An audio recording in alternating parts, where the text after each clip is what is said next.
नमस्कार, स्वागत आहे दिशा नैसर्गिक शेती या शेतकरी यूट्यूब चॅनलमध्ये.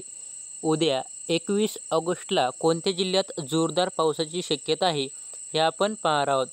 तर मध्य महाराष्ट्रात देखील काही ठिकाणी विजांच्या कडकडासह पावसाची शक्यता ही आपल्याला पाहायला मिळणार आहे.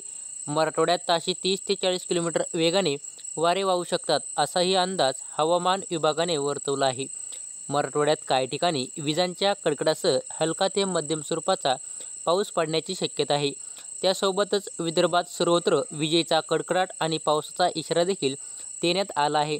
तर गेल्या येत्या 24 तासात कोणत्या ठिकाणी मुसळधार पावसाचा अंदाज राहील, डिटेल अपडेट या व्हिडिओच्या माध्यमातून पाहणार आहोत. तर येत्या 24 तासात उकाडा वाढल्यामुळे राज्यातील काही भागात मुसळधार तर कुठे मध्यम स्वरूपाचा पाऊस सुरू राहील.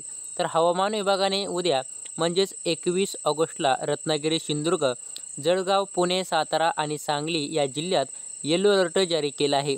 तर मुंबई, ठाणे, पालघर, रायगड, नंदुरबार, धुळे, नाशिक, अहमदनगर, पुणे आणि सातारा, सोलापूर जिल्ह्यात पावसाचा इशारा देण्यात आला आहे.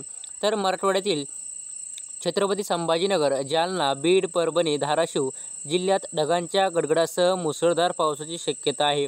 दुसरीकडे विदर्भात बुलढाणा, अकोला, अमरावती, वाशिम, यवतमाळ, वर्धा, नागपूर, भंडारा, गोंदिया, चंद्रपूर, गडचिरोली या जिल्ह्यात देखील जोरदार पावसाचा येलो अलर्ट देण्यात आला आहे.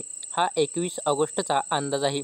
तर पुढील भाग बदलत पाऊस राहील, पण काही ठिकाणी विजांच्या कडकडासह जोरदार पावसाची शक्यता ही पाहायला मिळणार आहे. थोडक्यात 23 ऑगस्टचा अंदाज पाहिला तर 23 ऑगस्टला काही ठिकाणी जोरदार पावसाची शक्यता पाहायला मिळणार आहे.